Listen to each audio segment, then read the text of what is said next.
Passing Thoughts of a Firefighter by F.J.Bates, Chapter 10. Experience? No. Humility? Yes.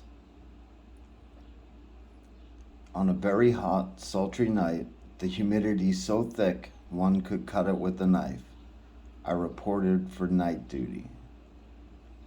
As a lieutenant now assigned to Engine 1, things were a little different than being at Ladder 2.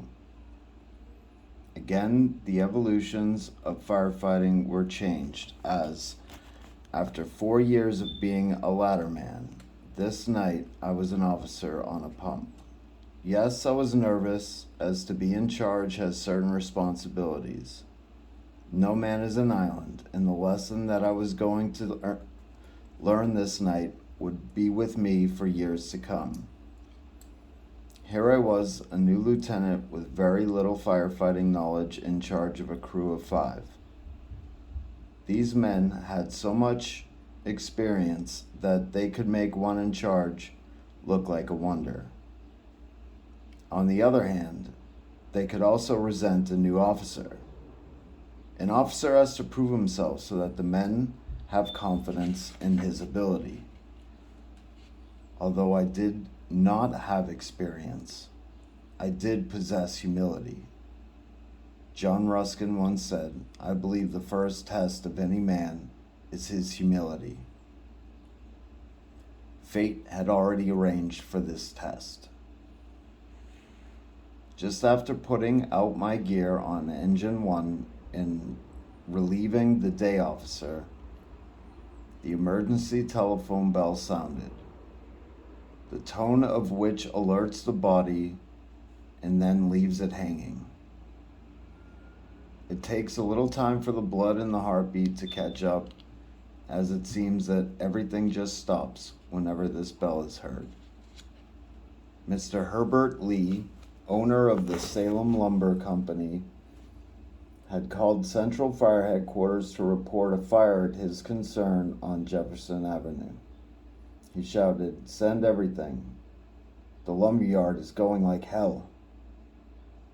Simultaneously, as we later found out, a passerby saw the blaze and raced to the corner of Jefferson and Hawthorne to pull Box 35.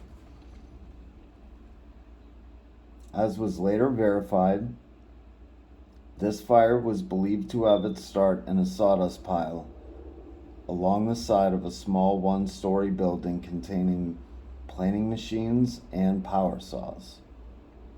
The fire was first discovered by Roy Chase, an employee. Chase had driven into the yard with a company truck after making a delivery and seeing a blaze. For some minutes, the pair attempted to extinguish the blaze, but because of the intense heat and the rapidity with which the fire spread, they were forced to retreat. Smoke was billowing upward, and roaring sea of flames was racing from the small machine shop into the L connecting the machine shop with the main 2-story building stocked with finished lumber, door frames, window frames, lime, and plaster.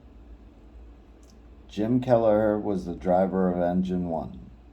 Jim and I were very close friends long before any idea of becoming a fireman had occurred to me. We used to play together as kids and actually grew up together. Strange are the ways of fate that would put us together on this night. Jim usually called me just Frankie, but if the chief or the men in the station were around, he would use my rank. However, off the beaten track, it simply would be Frankie. Unlike other officers, I never made a point of it, and perhaps this was the first test of my humility. I really do not know. Engine 1 pulled out of the station and made the turn into Washington Street from Church Street. The Central Fire Station was located on Church Street, a one-way street, and by going right, we were against traffic. It is still the same today. As the turn was made, Jim and I both looked straight ahead to see heavy black clouds of smoke rising upwards. The whole sky looked as if it were changing from day into night. I guess I was sort of speechless and perhaps in a state of shock at my first big worker. Automatically, Jim put the steering wheel between his knees and applied his fingers to the buttons of his dress shirt and tie. We did not have time to remove our dress uniforms at the station, as we had been waiting for the roll call. Turning from Martin Street into Jefferson, one could see the flames touching the sky, the black smoke just being pushed further upward.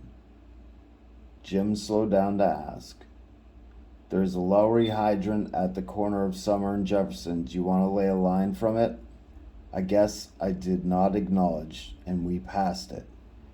The crew in the back had the canvas up, exposing the hose ready to lay. All men had their spanner belts around their waist. They were waiting for the order. Up ahead, an off-duty was standing in the street, pointing to a post hydrant. We were in the business. We had not gone by the last available hydrant. Jim swung the truck over. No orders had to be given to the crew. Off came the gates and the hydrant wrench, and the truck pulled in the yard.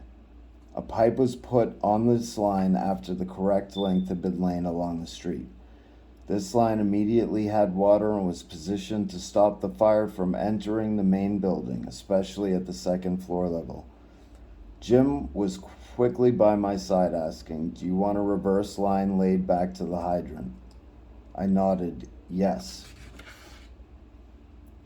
A reverse line needed a double female connection on the hydrant end and a double male connection on the pipe end. In no time, the line was pulled back from the truck and water was in the second line.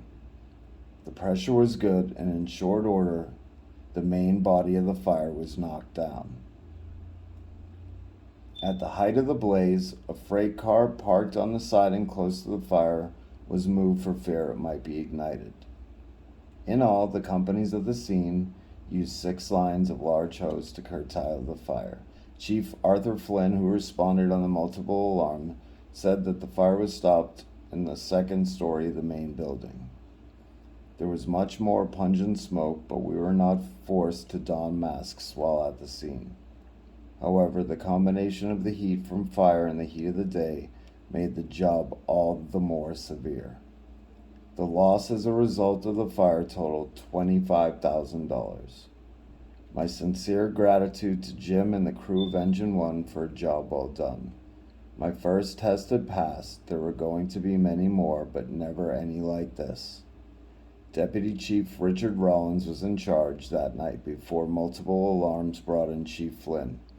After the main fire had been knocked down, the deputy approached me to say cold bottles of Coke were available for the crew. Nothing else was said, but one could detect a smile and a satisfied gleam in his twinkling eyes. The crew standing there with lime and plaster covering their rubber coats and helmets and dirty grime over their faces slowly lifted the tonic bottles to their lips, hesitating halfway up as if offering a toast for a job well done.